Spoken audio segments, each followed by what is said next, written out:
now we're live. Woo! Hey, woo. Okay. So Star Trek has explored starship captains, space stations, and galaxy-spanning wars. But now we finally have a series about the people learning what it means to wear the uniform. Yep, that's right. We're talking about the first full season of Star Trek Starfleet Academy. Joining me is Huck. And we're talking about this series that's set in the 32nd century, which follows the first new class of Starfleet cadets in over a century, as Federation tries to rebuild after the events seen in Star Trek Discovery, The Burn. This is set about 4 years after the finale of Disco, not the epilogue of Disco, but the 4 years after the events that that happened in season 5. Yes, I'm gonna say 5. that's season 5. Yeah. So Yes. as with all of our reviews, we're gonna do a little spoiler-free thing, and then we're gonna go into spoilers. So right now, we're gonna give you our spoiler-free thoughts on this full season. It just premiered on January 15th and then ended last Thursday, which was March 12th.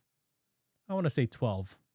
Let's go with 12, even though I don't know what the date is. That's pretty safe bet. Yeah, I'd say. Yeah. So as I said earlier, this is a series that follows cadets training at the newly reopened Starfleet Academy in San Francisco, again, obviously, in the 32nd century to San Fran. The music is by, obviously, Rufus Wainwright. No, but he does feature twice in this show. Twice. The Academy is led by Chancellor Nala Ake, who is played by Holly Hunter.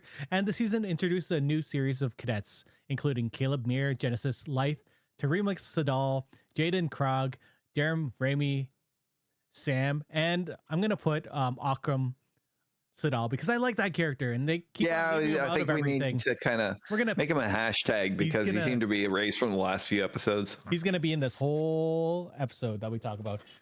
Yes. So, what did you think about the premise of the show, or what did you think of the show when it was first announced? Because we just got the title.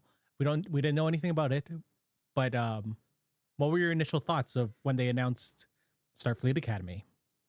Well, you know me, I'm always excited about a new Star Trek entry. When they said it was Academy, I thought, okay, the Academy is such a huge part of Starfleet, and we have gotten glimpses of it. I'm trying to think back how many episodes, like in past generations of Star Trek, we've actually seen the Academy, and the only one I can think of is for the first duty, like the TNG from TNG. One. Yeah.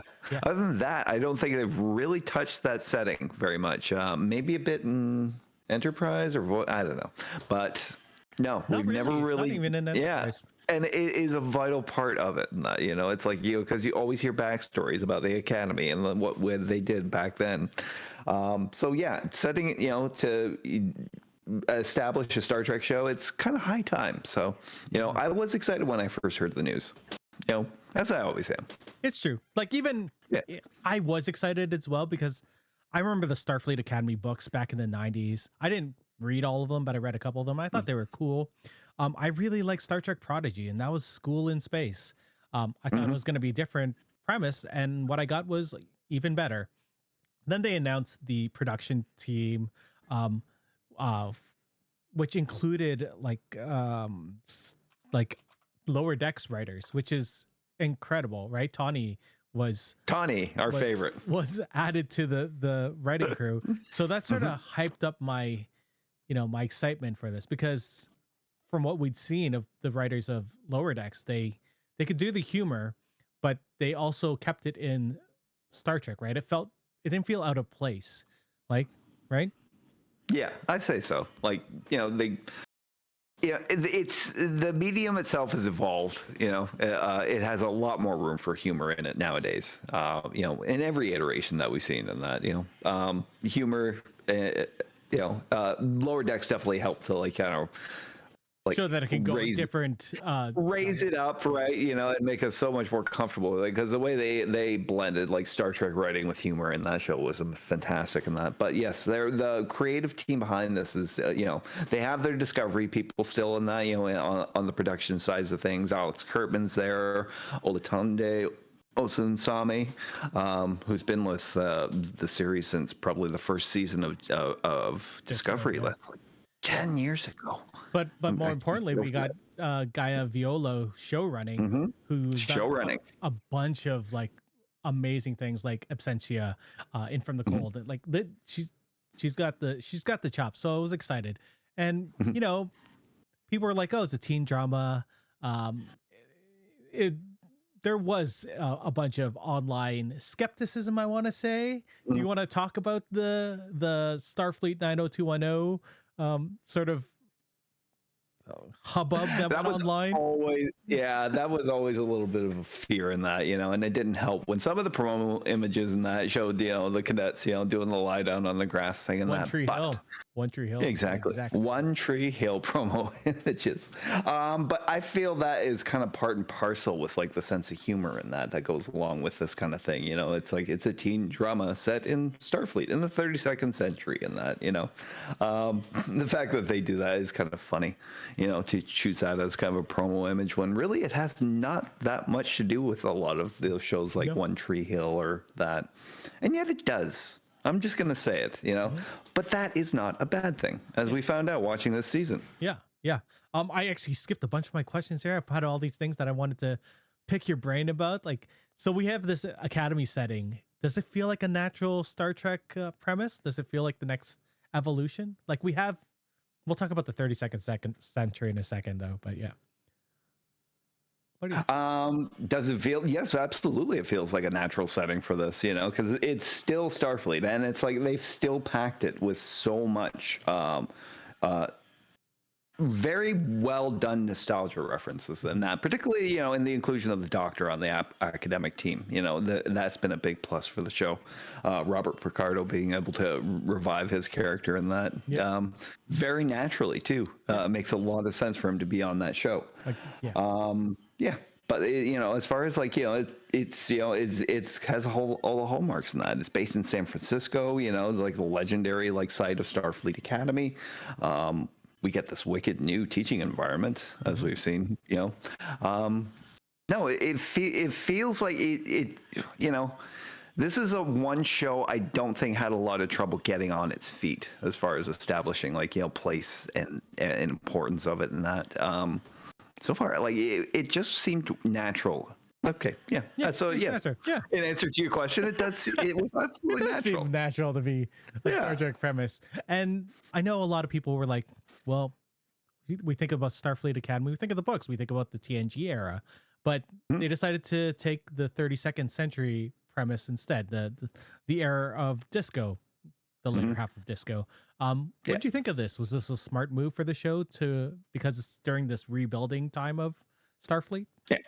Absolutely. And I'll tell you exactly why, because it's like I think one of the problems in the last two seasons of Strange New Worlds has been the idea that everything that they write is locked behind canon events, right? That they cannot change and going forward. And that is very stifling. That's a very stifling way to have to write. Some people excel at in that. Kirsten Beyer in that, friend of the show and writer on Starfleet Academy, did a great job with just that very premise and that for the Con series, the co-written with David Mack. But at the same time, it's Star Trek. It's about exploring strange new worlds, and that it's like there is a newness implied to it. When you have a series locked behind canon events, it just limits the focus of the writing. That and the setting of the post-Burn society in the 32nd century, and that for those of you who might not know, this was explored in season 3 of Disco and that when they came into the future and that to a warpless society for the reasons that happened. Yeah. And they called that the burn. And it is a fascinating system You don't want to for talk Star about Trek to exist. you don't want to talk about why the burn happened? No, we don't. No, We've done no that. one does. Yeah. No, we don't. um Yep. Yeah, for sure. So before we get into the spoiler section, Starfleet really should represent all the different Federation planets, right? It should show different types of aliens, different types of people. And we get this group of 1, 2, 3, 4, 5, 6, 7 or 8 cadets. Do you think this is a good enough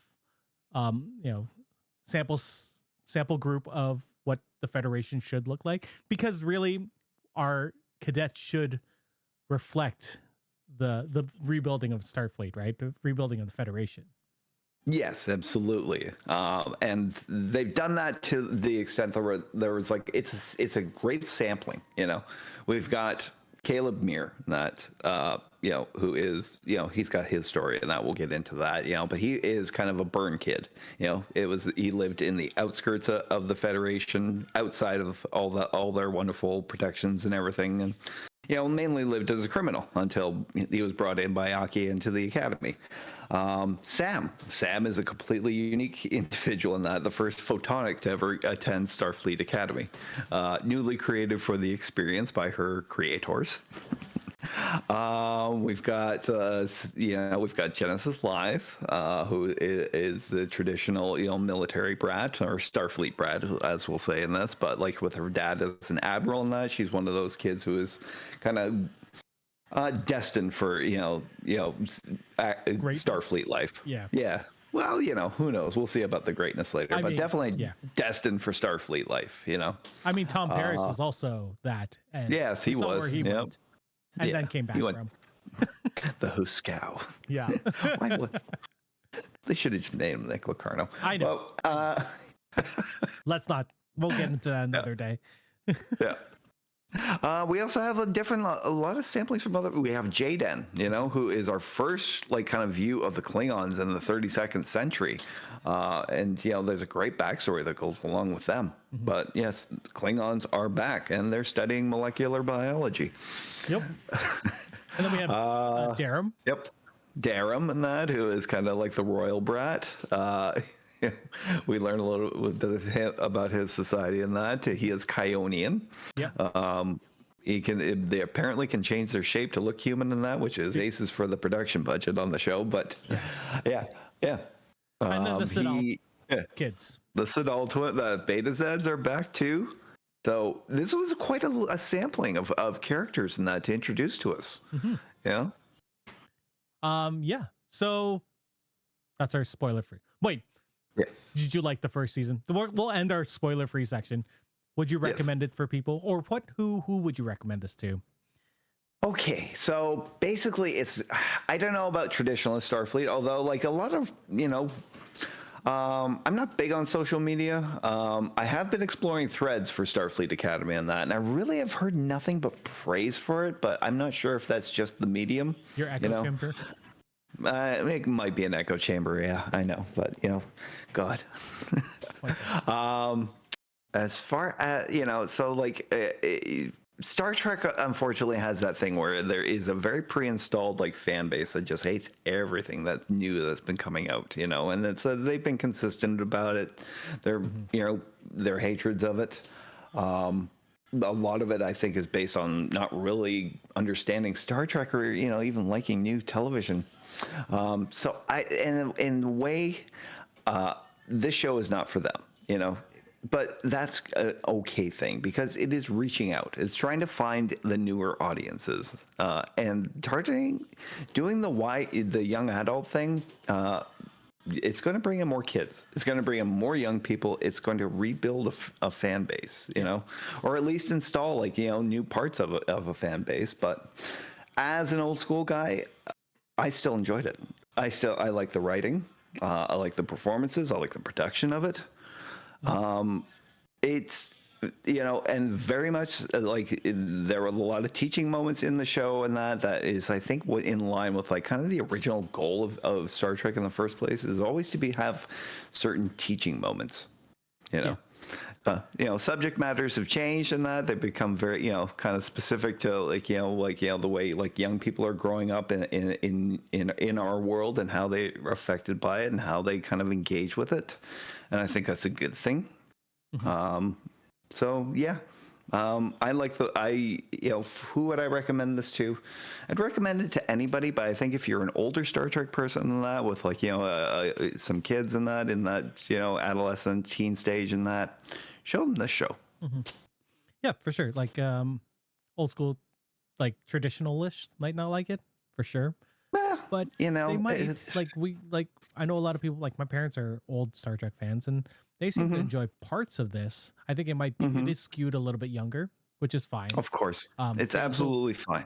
they also like parts of Prodigy too, but not all of it because animation isn't really their thing.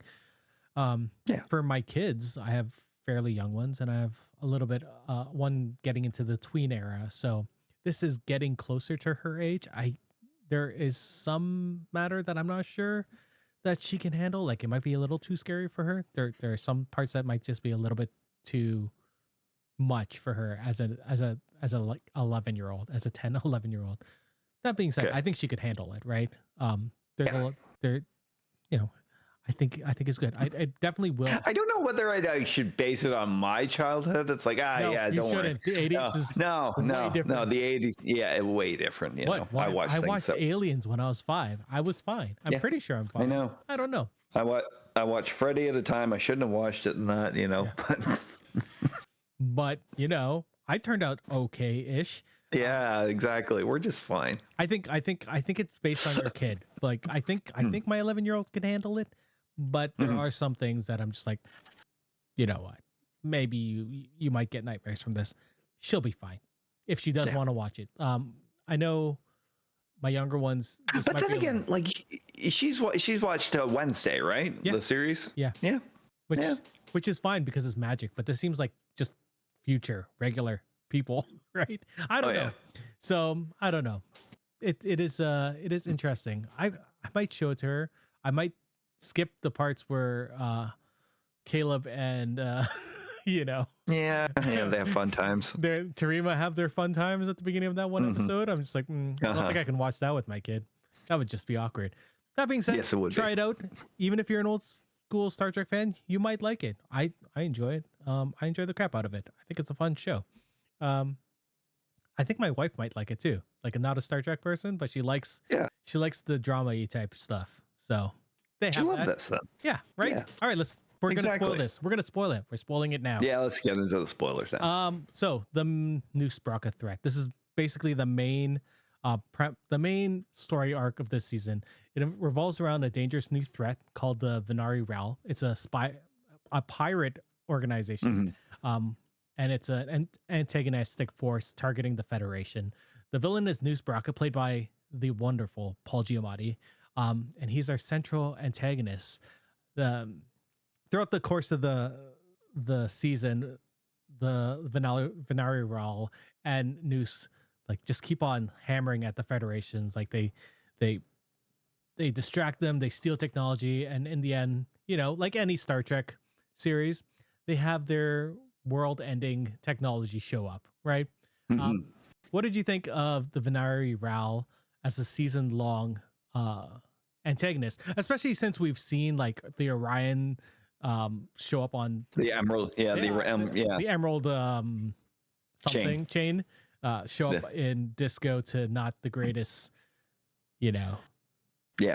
thing. I mean, as far as it was it was a good twist for like a villain, because like it's either Cardassians or Jem'Hadar and that, but those are all like one species, one planet. they're all one. Yeah, exactly. They're all tied into like these singular ideologies from their species, from their planets, and that. But the Venari Ral is different in that because it's it is a burn organization. It is an organization that had to cope without the Federation, without warp drive. For a number of years, they enjoyed success in the pirating business because the black market trade was really the only thing that could sustain like worlds, so disparate from what was left of Starfleet and what was left of the Federation. That's a whole other issue. Yeah. We can talk about, but yeah, the Venari were all kind of represented like the not just criminal class, but the poverty. Yeah, the forgotten people living people. the forgotten of the galaxy.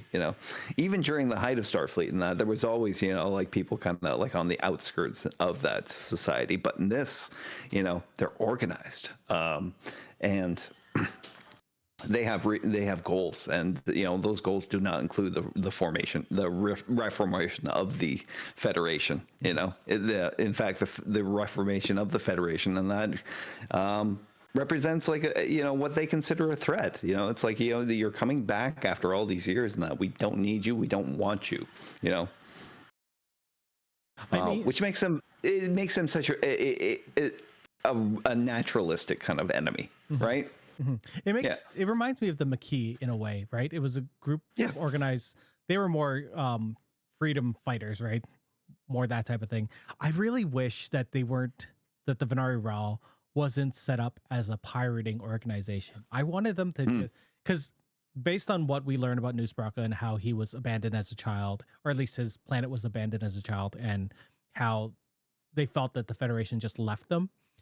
I mhm, feel like if they were just like an organization that was trying to help people, and by any means, right? That's fine. Like you can be an organization trying to help people. You may end up doing some illegal things, but mhm, it's for the greater good, right? Which is what we hear about so often in Federation. I think that would have been more compelling as a mm. villain, because I always like it when you as an audience member feel more like you could feel more for the villain, and there isn't necessarily something wrong with what they're saying. They're not just like a mustache twirling villain. Although there are times when Noose gets to that, and I enjoy his portrayal, but the parts when in the last episode where he talks about his childhood and how the reasoning for him to go up against the Federation, I thought that was Mhm. really compelling, and it would have made it more compelling if he had actually convinced those other colonies to join him, because you know what, the Federation has screwed up. They've screwed up multiple times. We see that all the time in Star Trek, and not just in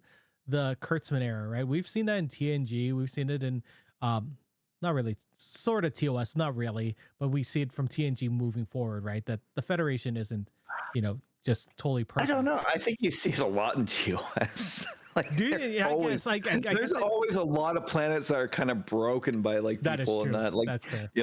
the Nazi planet that was a Oh yeah. direct result of a Starfleet guy. To be fair, Let's see. I don't watch the TOS as much as I used to as a kid. It's just Yep. it's lower down on my list now that I've got DS9 and other shows Yeah. that I'm just like, I like this much better. But yeah, I like the idea that this organization came up, and we see this. Well, we're gonna get to Caleb Mears' storyline. Like we see families broken apart. We see the failings of Starfleet that were desperate during the burn era. Right, they had to do what they Mhm. could, and if this other organization also did what they could, but for a different set of people, that would have been way more interesting to me. I know. But you No never know. disrespect to Giamatti in that, like, because like Nus Braca as a character in that was actually, Super fun. the time he was super fun on screen. It was wild and animated. He was very much in your face, and that. I think Faith, he reminded me more of like a Negan kind of character. I could see that. you know, you're right. The brashness, it's A like little the chaotic.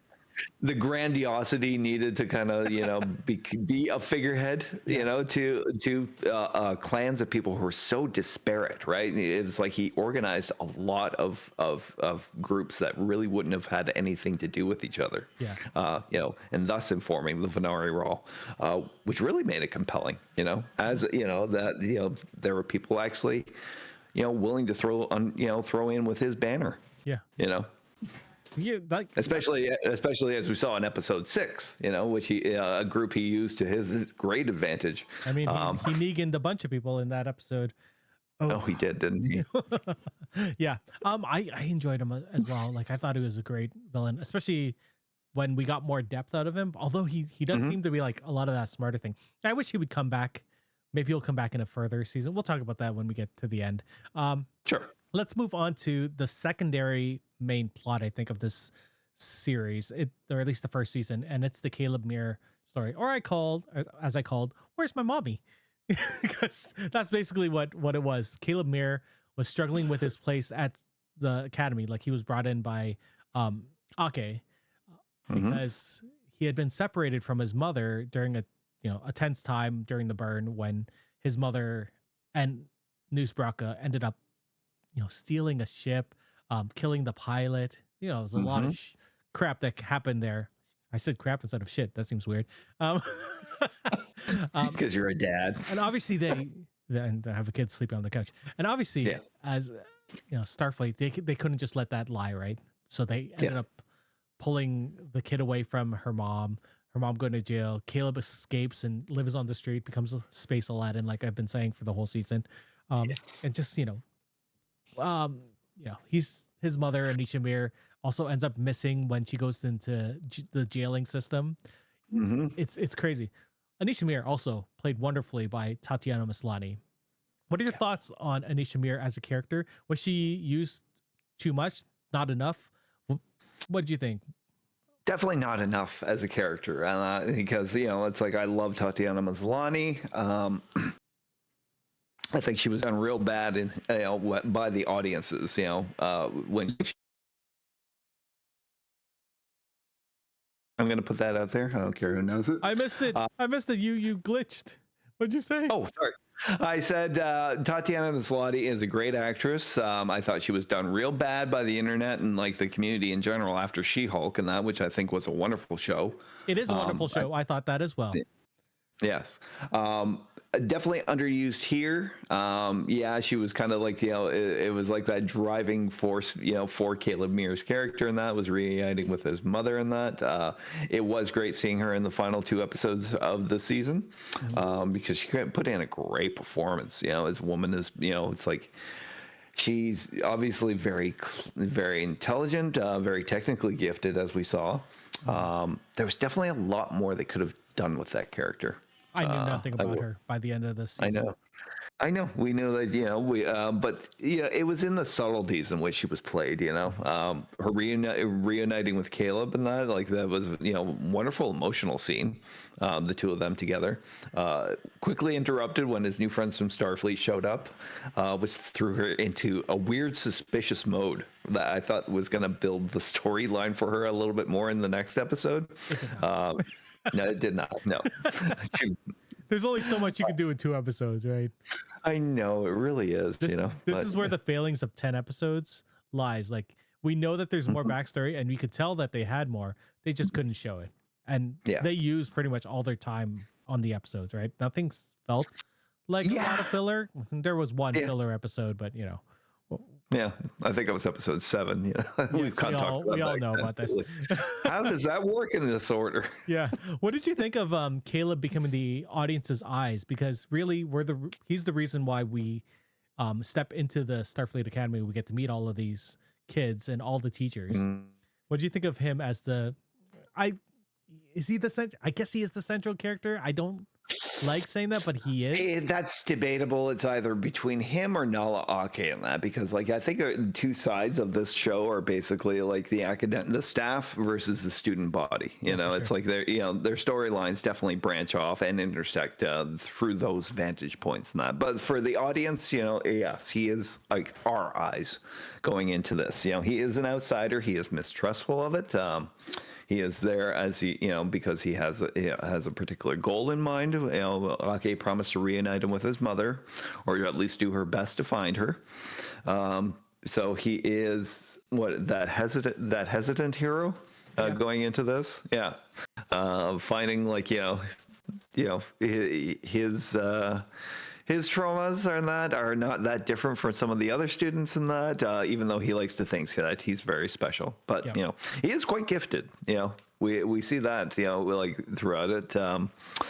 I believe like, there was a little cries of Gary Sue going on, but, I don't, I like the character. I think he was well played. I like Sandra Resto's performance. Yeah. And and he's a piece of eye candy. So what are you going to do? Yeah. I mean, this whole cast is incredibly good looking. I don't blame you. Like, to be honest, has any Starfleet show had a not good looking person? No, right? I mean, yeah. I mean, like if you're gonna, make, we want to get into the whole beauty judgment thing and that. Yes, eye of the beholder and whatnot. If you're casting a Denobulan, then John Billingsley is your guy, right? But he's perfect for that. Yes. So we heard that Kurtzman, like recently, he did an interview and he said that Noose Braca and Anisha Mir are not showing up at season 2.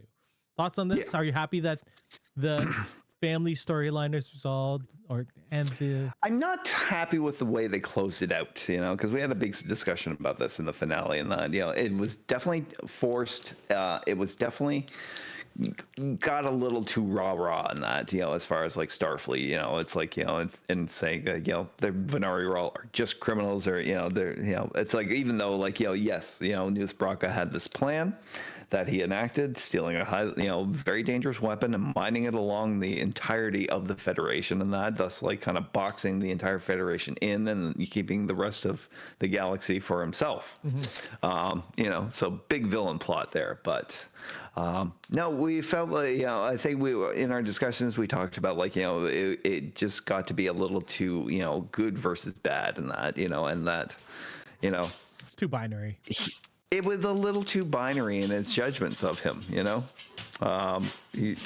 obviously he was bested and then placed under arrest. Anish Shamir is kind of like, she's now been sidelined too. And that I was, my big thing, I was really hoping it was going to be Anish Shamir was actually, the Venari role. She, that she was way more complicit in it than anybody thought. I thought that was I wanted it to go in that. Like yeah.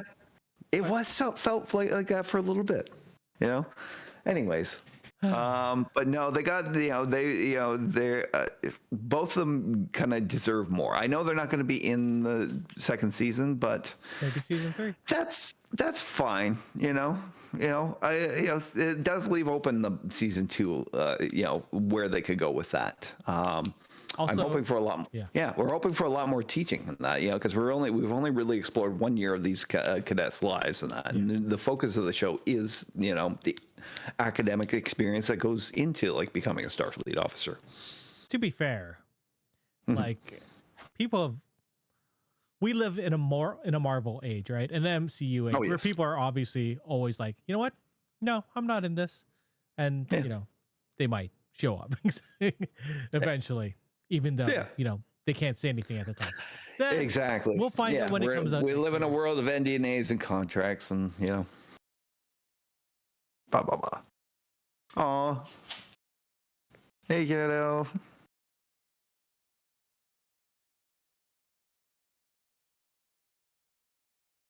She's not having a good sleeping day, but that's okay. Well, I know. Poor baby. I'll bring her up soon. We're almost done anyway. We only have a couple more things. Let's talk about the actual cadets because we need to. The cadets include Genesis Life, played by Bella Shepherd, Tarima Sidal, played by Zoe Steiner, Jada Craig, played by Kareem Diane, Darren Ramey, played by George Hawkins, Sam, or Series Acclamation Mill, played by Carice Brooks, and obviously the last one being Occam Sidal, played by Romeo Carrera.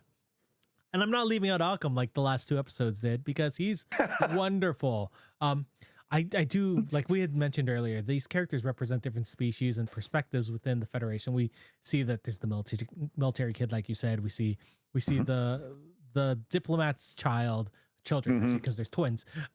We see the refugee and the Klingons, right? Because they're now a displaced race of people.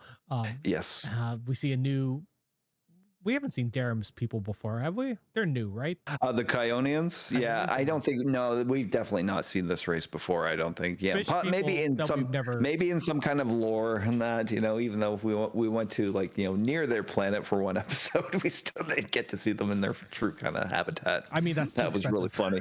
that was kind of funny in a weird, ironic way. I know. And then obviously we have our first holographic entity, which is a photonic entity in Sam, Series Acclamation Mill.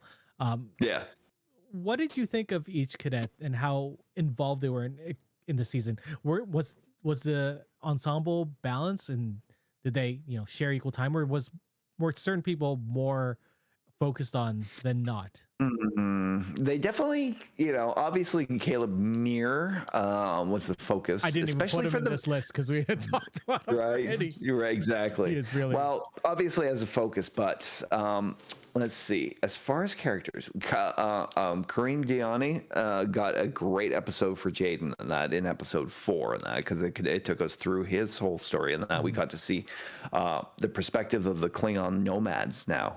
How basically how they're living without a planet. not organized, no houses. I mean, the houses, I mean, they kind of still do exist, but sort of. but they are, they are they're a nomadic people in the middle of a diaspora. Yeah, and we get to see that from his perspective in that, and particularly from his perspective as a Klingon who is, he is very much an other among his own people in that. He's our first, he's our first openly gay Klingon character that we've had in the series, but also that he is not focused on being a warrior or finding honor, and that he wants to find honor in his true pursuit, which is sciences, particularly medicine. We have seen in Enterprise and other things. So people who are mad about this, it's been done before. Like, come on, it's an advanced species that has like warp technology, transporter technology, and that, it's like they have it's like, who makes all that stuff? The science guys and the engineers and that. There are scientists. Come on. Did you only talked about one? What about the rest? Did they all get equal time? Yes. Was anyone left out? Occam was left out. But Occam was definitely left out, yes. But unfortunately, with Tarima being the sister and that, and like the storyline with her and Caleb, that one got a storyline very much so in episode 6. With I'm just gonna say this: Brandon and Brenda and 90210. They had the brothers. Oh, Brenda and Brandon. Yeah, Brenda and Brandon. Brenda and Brandon, right? Yeah, that makes sense. Yeah, they both shared equal time. They could have done it. They could have done it. I guess. Oh yeah, when you have 26 episodes a season, sure you can do it then. True. To be fair, that's the mentality of the '90s kid. They don't have that kind of breadth. They don't have the time. No, they get 10 episodes, running like close to an hour each, which was actually nice. But at the same time, we got 10 episodes. So let's see. Jaden got a good episode. Tarima got a good episode, I think. Sam got some really great episodes. At least two. We had episode 5. I love that, especially like when we saw like the world from her perspective. the Ms. Marvel. Yes, exactly, the Ms. Marvel effect of it, and that was fantastic. We got to learn a lot about photonics and that. And then episode 8. So let's see. She was also very good in that. Episode 8 with our, with the whole thing with our town being the center of that, which was a fantastic stretch of writing. Also, like, we got some fantastic kind of cameos in that. Chaitwal Ejiofor as the voice of a creator in that episode. I know. Come on. I recognized the voice when we first heard it in like the first, in the 5th episode, I guess. But I was that can't be someone very that famous. I know, like, that is, it was, because he's a good guy and he probably loves Star Trek. So let's see. Yeah, they got great episodes. Who am I not? Got a okay episode. No, Darum got the worst kind of episode. Actually, that was episode 7, where we got to go to the moon of Kionia, but not his actual homeworld. We got some kind of plot about him being kind of betrothed, and he was supposed to take his place as the consort of the new power that was of their people, which didn't work out. And he was still back in Starfleet. Let's see. So that we got Jaden, we got Sam, we got Genesis Live. Didn't really get a really much of a feature. One episode where they did with Caleb. With Caleb, but that was also a both of them episode. Yeah, I mean, you could kind of maybe count episode 3 with our competition. With the oh god, I'm blanking on the game. I'll just wait till Eric gets back. I'm blanking on the game that they were playing. Paintball? The training. 32nd century paintball with with transporter guns. That one was kind of a split episode. But it was also her and Darum. Right? It was a split episode between her and Darum, right? Because they got to they had some issues to work out between them on that one. And then Occam, but who didn't get any. His Our Town stuff was really good. But again, not used enough. And like up until that point, he was pretty much comedic relief at points, right? He's sort of goofy. He's a little bit of the real comic relief, a little bit of the goofy guy in that, Remember he was the what animal? The Mugatu. Right? That's right. Yes. um, He's the mascot character in the series. I But like it. yeah, again, sidelined for episode 9 through 10 and that because they had other things they wanted to focus on as I far as the story, guess. I guess. Yeah. But yeah. Yeah. Yeah. Yeah, I don't even think we need to talk about any more of that. These are good questions, but I feel like we've all talked about this stuff.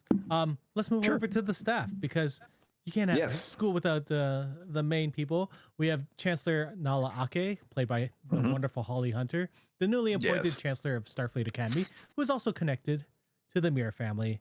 We talked about that earlier. Then there's the Doctor from Star Trek Voyager, played by the wonderful Robert Picardo. I'm just going to call Mhm. all these people wonderful because they're all wonderful. Then They're all wonderful. we move on to Jet Reno, my favorite Yep. engineer, played by Tig Notaro, returning from Discovery. I had a running qualm with Disco every time she didn't show up in an episode, and I'm glad. I understand it was COVID times; she couldn't come up here that much. Mhm. But now that she's in Starfleet Academy, it has Mhm. secured every single feeling I had about her being the best part of Star Trek. Anyway, I love Jet Yep. Reno. Then we get Lura Thok, played by Gina Mhm. Yasher, the Jem'Hadar Yep. Klingon first officer and cadet master at Starfleet Academy.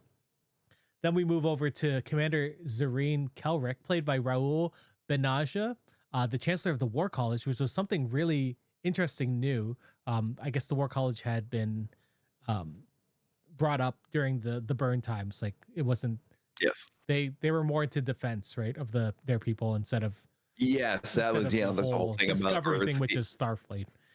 Yeah.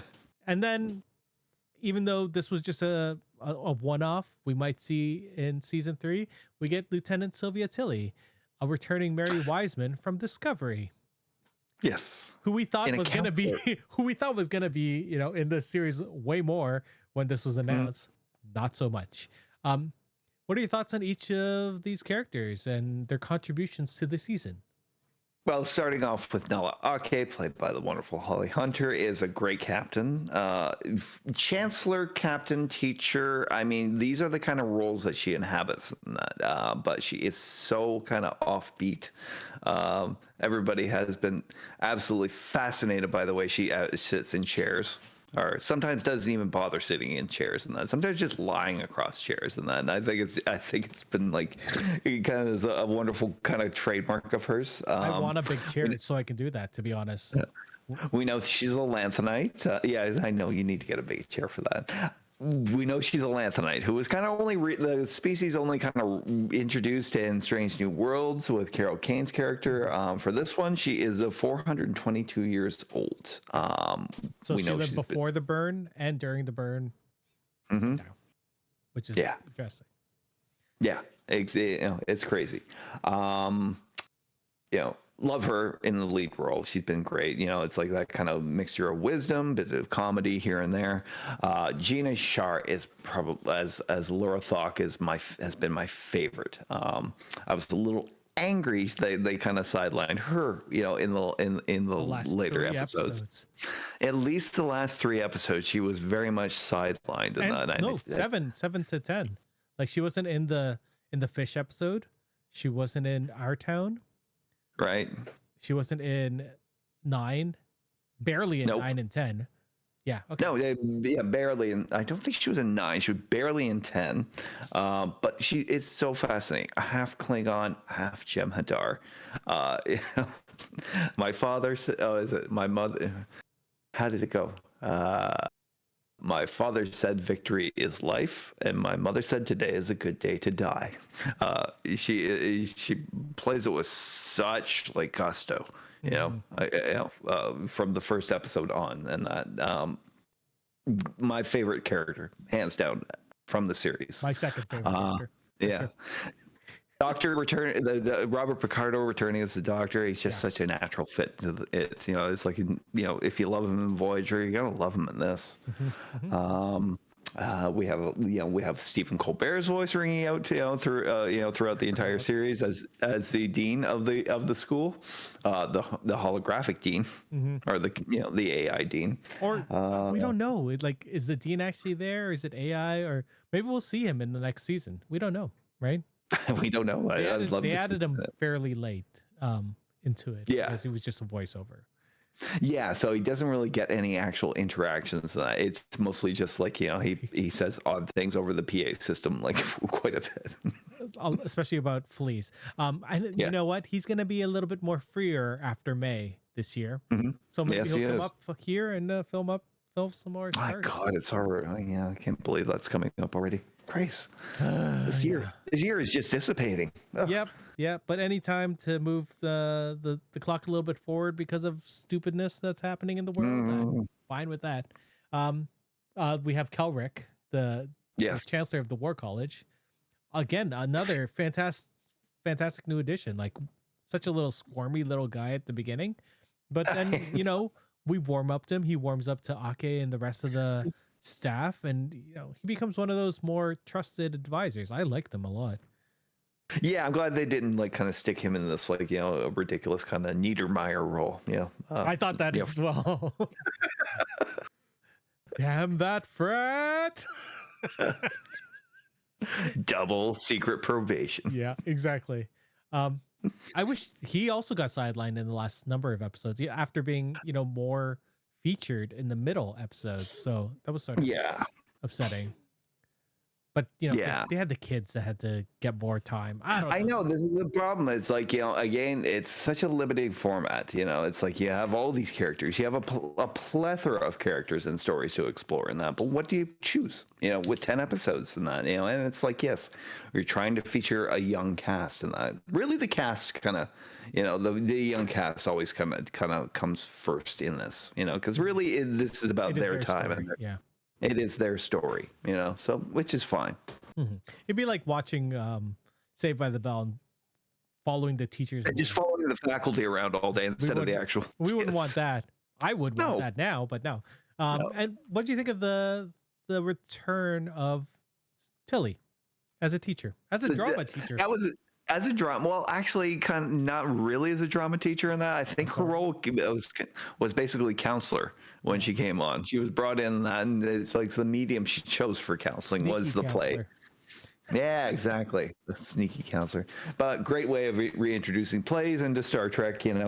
We always saw like a little snippets here and there, like in TNG of like poetry readings. Data when he was doing King Lear. What was it? Was it King Lear? I'm gonna go with you. It was the one where he was hiding him to see what his soldiers were thinking. I can't. I mean, we always got lots of literary references. We got Sherlock Holmes. We got Robin Hood. By lots, those are the two that come to my mind right now. There was stuff on Voyager that I can't remember right now. I don't have a good place to stream Voyager being in Canada because of what Paramount did to Netflix, and I don't want to get Paramount Plus because there's nothing on there I want to watch other than MGM Plus has From. I don't need to get Paramount Plus just to. But they also had Dexter, and that's coming out again. I'm not watching that. So I don't know. Yeah. I didn't watch the originals. One day we'll see. Let me give you an episode guide when you do go to that. But we'll talk about that. Let later. me finish Twin Peaks first, and then I will get. Yes, do that.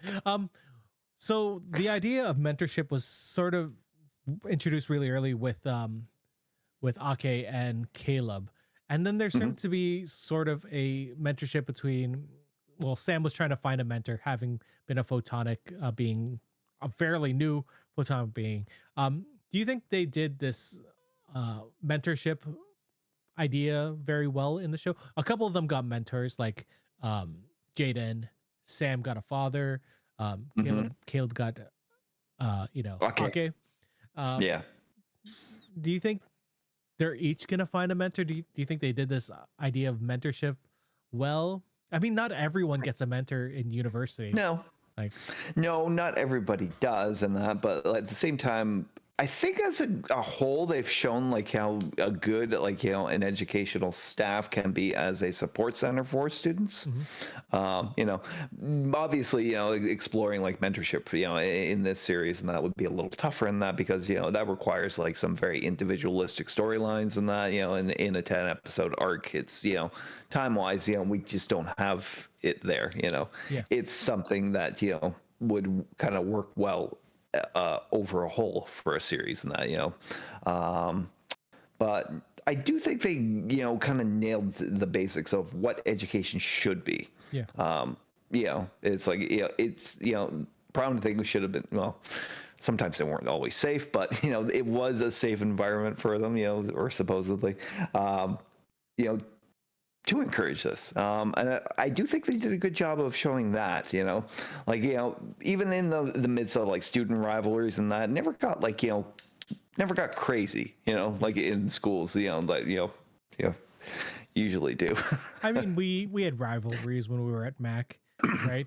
Yeah. School rivalries, residence rivalries. It was all, Mm-hmm. it all felt real. Like when Yeah. I watched Academy, it felt right. It was really, I think it was done. It felt, yeah, it felt like what it should be in that, Yeah. It's like I think back to high school and that, and it's like it's like it's almost unrecognizable to me. Like, this is this is how they support people in high school. Yeah, I know. Yeah. This was as a university. Yeah. No, university in that I felt this was it reflected a lot of my experiences. This series of my time in university and that it's like you're in this environment with people who were just there to help kind of, focus you and, it's like encourage ideas and original ideas, and it allows you to find your own voice. And I think, it's, in this, I think, the students were kind of given that, especially the prank episode.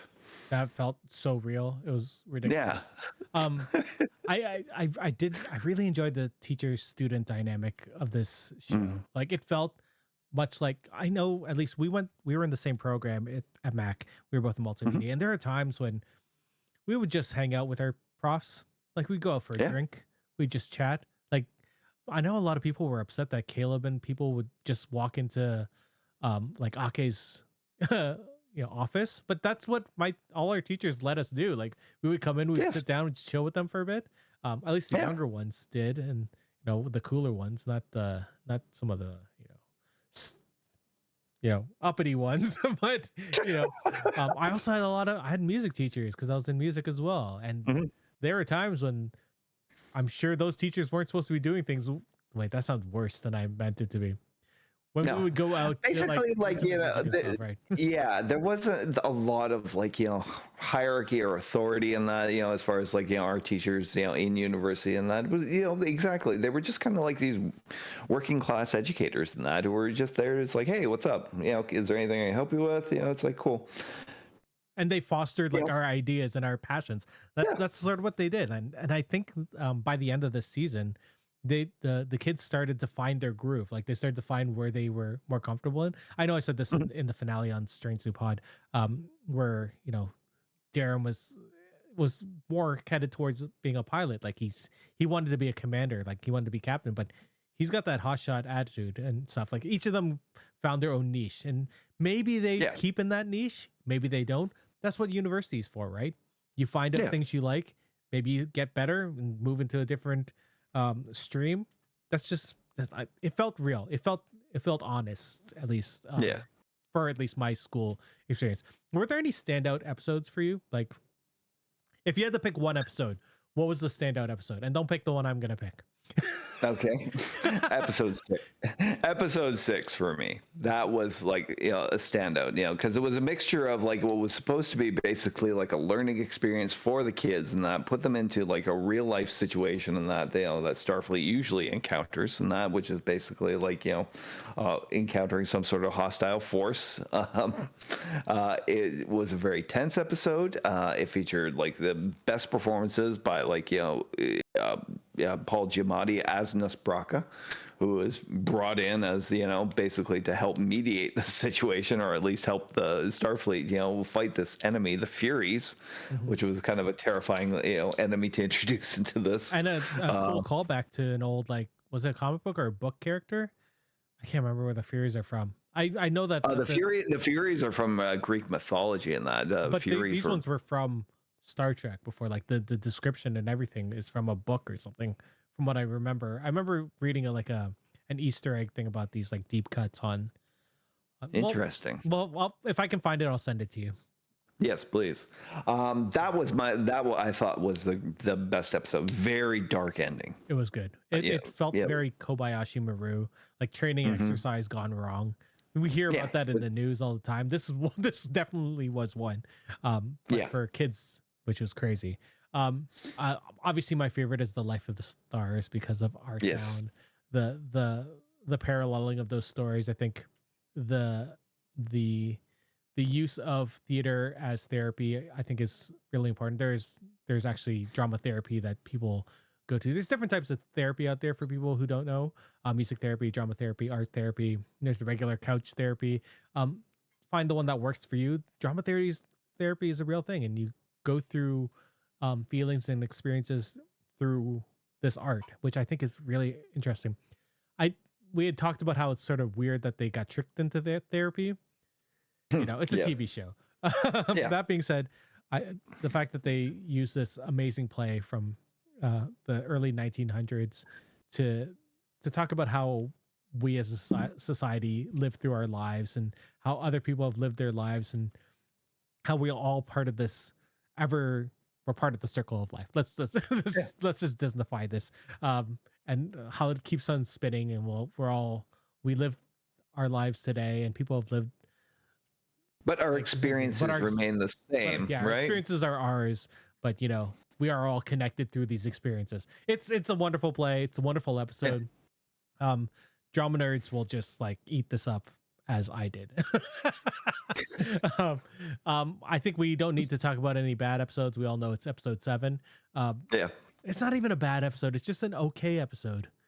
It's an okay one. It's like looking back, it was kind of like it was kind of the one that got Darum kind of like chilled a little bit. It's like with him, it was like the father put so much pressure on him, and that it's like even though the father was largely absent from his life, and that Darum had this need to achieve, and that which is why he had these dreams of being the captain of the pew pew club, being a commander and doing this and doing that. That episode kind of chilled him out.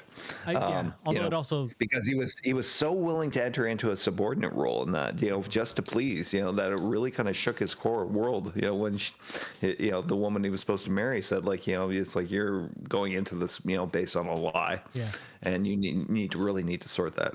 That episode also felt like it suffered from the edits. I think that there are things that were in it, like the fact that we didn't get to really meet we didn't at all meet his parents, who are such a driving force in his life, especially everything that he's done, and this is his wedding and we don't get to meet them. It was very weird. I think that suffered in the edit, but it was fine. It was fine, I guess.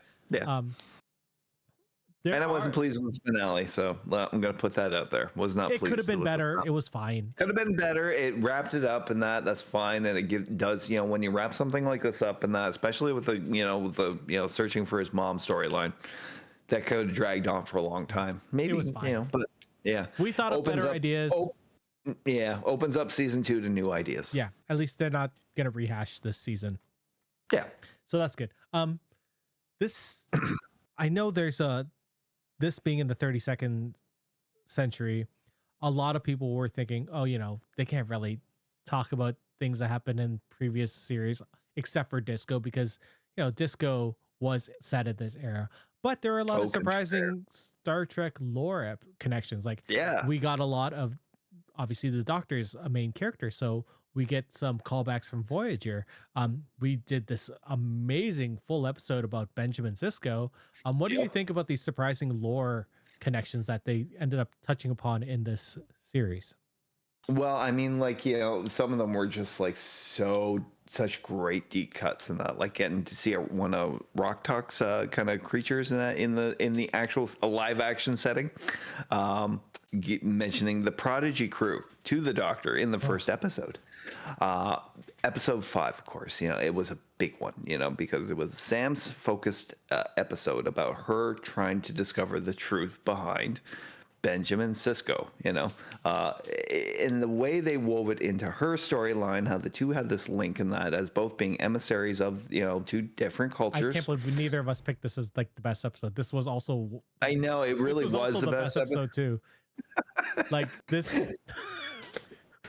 Okay, 5 and 8 are my favorite episodes. 5 and 8 are 5 and 6 are my favorite episodes.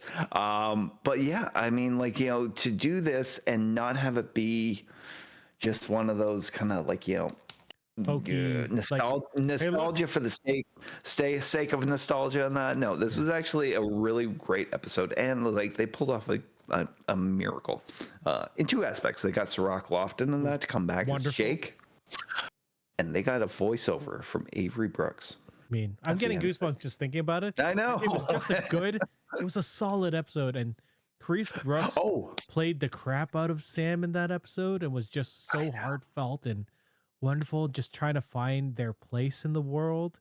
It was so good. Of the new cast, she has kind of shown like she has really stood out, and first in playing off it was like quirkiness of the character, to the learning experiences that this character went through, to the change that she actually goes through, or they go through. Sorry. Yeah. At the end, after almost basically being deleted from existence. Experiencing a childhood, coming out the other end of that with the memories tied together, and being a completely different character. And Carice, notably changed the way she played the character in those last couple episodes. It was stunning, jarring, actually, but also like on purpose. Yeah. I know. It felt off for me, but not in a bad way. It felt off because they're essentially a new person, or at least an evolved person. It's like talking to a 3-year-old versus that person when they're 17. They're essentially different people, but still the same person, still the same essence. And that's how it was played too, which with Chris Brooks, damn, right? All of this cast, just stellar acting. Jaden,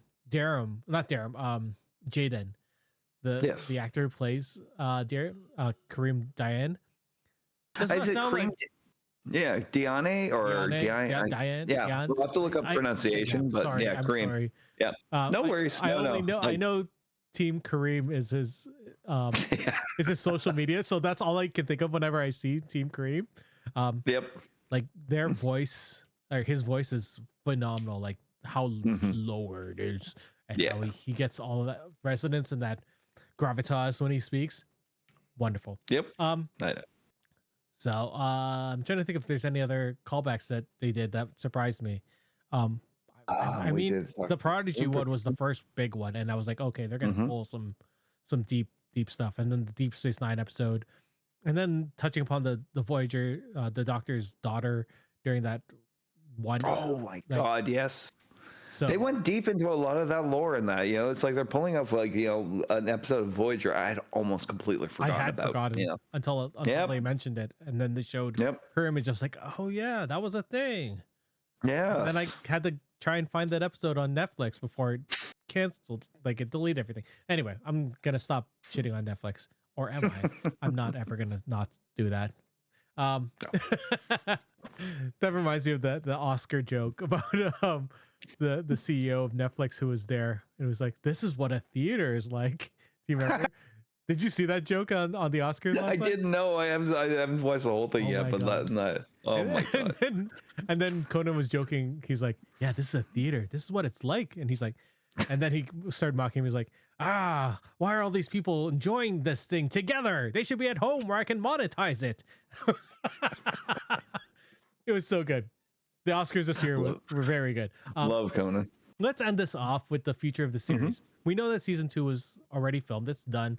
It's in the Yes. can. They're doing the special effects and everything for it.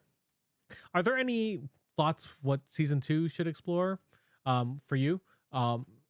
Should they eventually get off? Like, should they be off campus more? Like, should they be more on the ship? What are your thoughts on this? I don't know, because the way they've structured these first, this season and that, you'll see like, chapter titles every few episodes and that show you that like it's the fall, winter, blah, blah, blah, spring, and then like, year end. So I imagine they're going to stick to that for, year 2. I see like 4 years out of this, if they do the whole run. And each year is going to be like, basically another like, semester in that. So I think they're going to keep the location, dive more into like, the courses and like, basically where where these people are going to major in. Yeah. It's like, you're going through command, or you're going through science, or you're going through, engineering, and, as, in Darum's case, it's going to be a pilot. So he's got to know everything about that. But yeah, I think year 2 is going to see them more focused on where their post-academic lives are going to take them in Starfleet.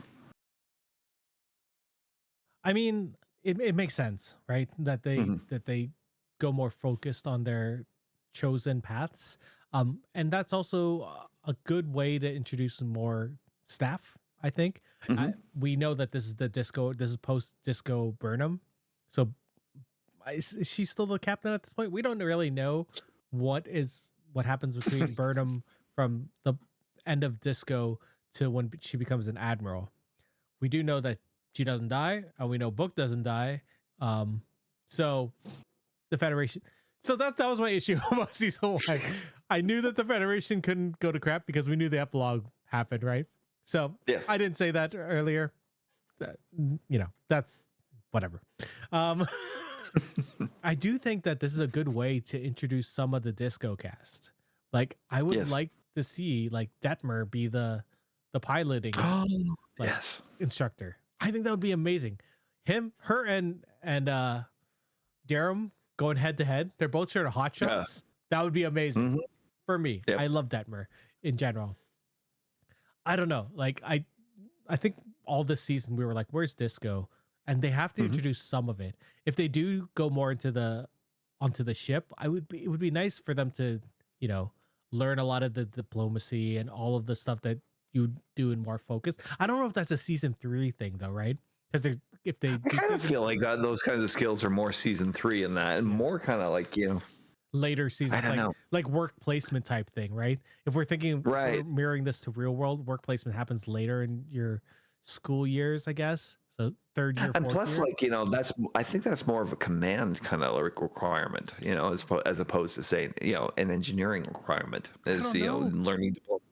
They sort of sent Scotty onto random planets during his tenure. Remember Wolf in the Fold when he was basically accused of murder? Yeah, stuff like that. Like, not a good idea. Not a good idea to send the engineer. No. I believe that this is gonna go 4 years. I don't think it's gonna go longer than that, unless they do the new class, which I hope they don't do. No. They'll stick with the cast that they got. They filmed like 2 seasons because we were pretty sure like they wanted to basically lock Holly Hunter into like at least 2 seasons for this. And I think when they did this, fan, so I think she's gonna stick around. She's good with it, She seems to like Canada too. So my big fantasy was that this could be a Raising Arizona reunion at some point, because Nicolas Cage has expressed how much he loves the series, how much he loves Star Trek in general too. So get Hi and Ed back together, please. Oh my God. Could you imagine if the last season was Nicolas Cage as the villain? Oh my stars. I don't think I could handle that. No. Like, I would explode. No. Oh my God. I know. That's wonderful. No. Oh my God, yes. I'm trying to think of do you think any more core students should enter this clique? Like, I definitely think Occam should be way more, involved. But even at Lower Decks, we had our main core group of 4, and we ended up getting a 1 or 2 added later, right? Yeah.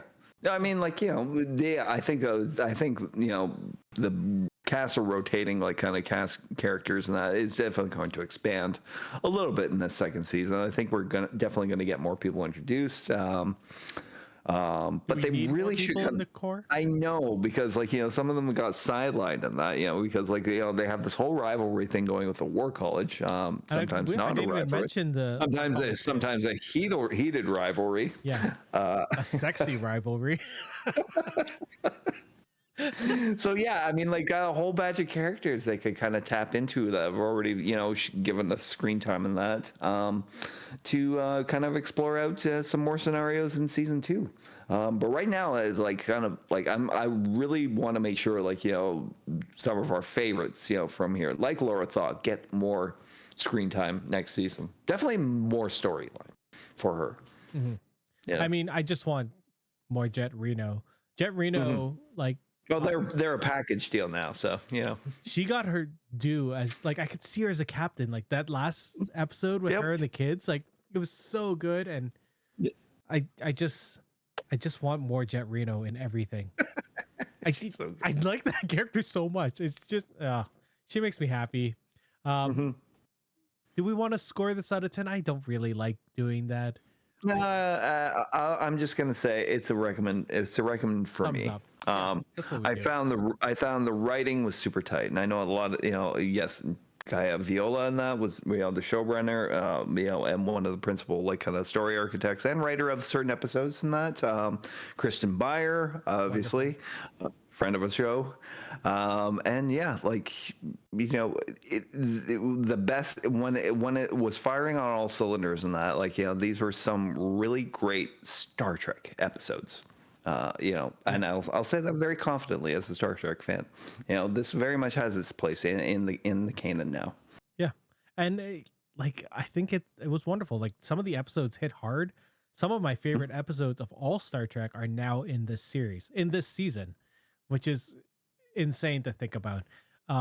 This is gonna introduce Star Trek to a whole new subset of kids and maybe teenagers and 20-year-olds. Like, could you imagine like regular teenagers watching TNG, not nerdy ones like us, like, or ones that were like watching it with their parents? Like that just seems crazy to me. Like the cool kids would be watching this.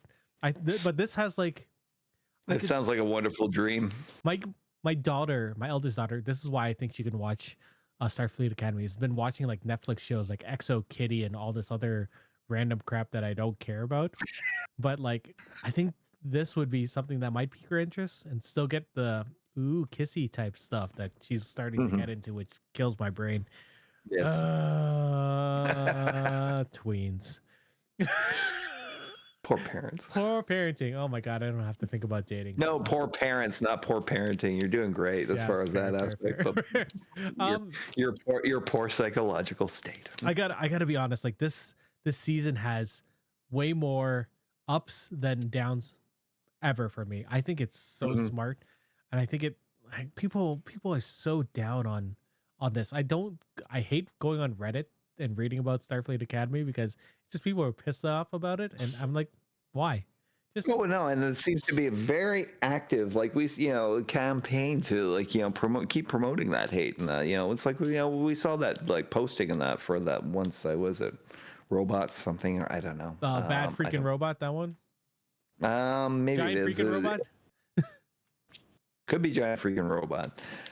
Actively, basically offering jobs to anybody with the main qualification being that you hate Starfleet Academy and can write something.